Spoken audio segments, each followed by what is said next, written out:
Même si elle est docteur en doctorat, c'est que quand elle est fâchée, il n'y a pas de protocole.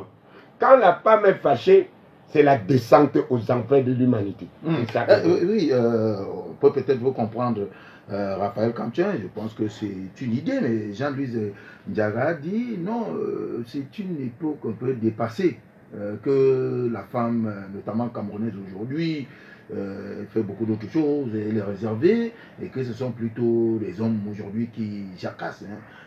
Ils sont un peu comme des pies. Non, madame a pris l'aspect, c'est un aspect très modéré. Les hommes bavardent, les hommes bavardent, chaque homme bavarde, même les femmes bavardent.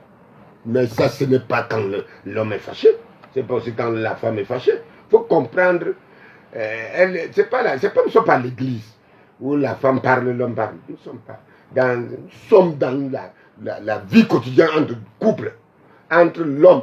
Et puis quand elle dit la femme au Cameroun, est-ce que la femme est différente de celle du Sénégal? Est-ce que la femme camerounaise est différente de celle du Tchad? La femme, quand elle est fâchée, c'est fâché.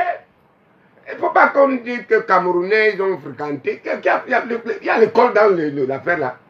La femme, quand elle est fâchée, c'est le démon qui est entré dans la scène. Et c'est dangereux.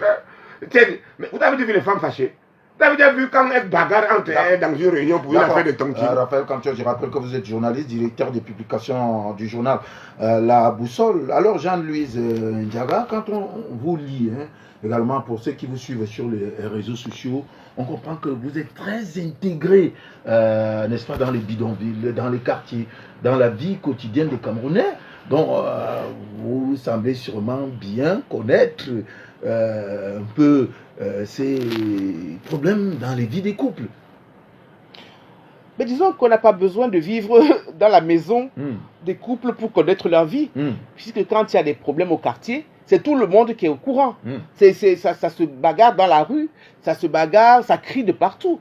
Donc on ne peut pas dire qu'on n'est pas au courant de la vie des voisins. On est au courant de tout. Mais je voulais dire simplement, monsieur, quand on stigmatise la femme, ce n'est pas une bonne chose. On tire toujours sur la femme.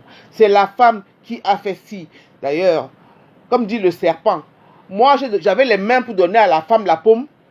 Depuis quand? Parce que même c'est biblique. C'est la femme qui a mangé la paume, elle a donné à l'homme.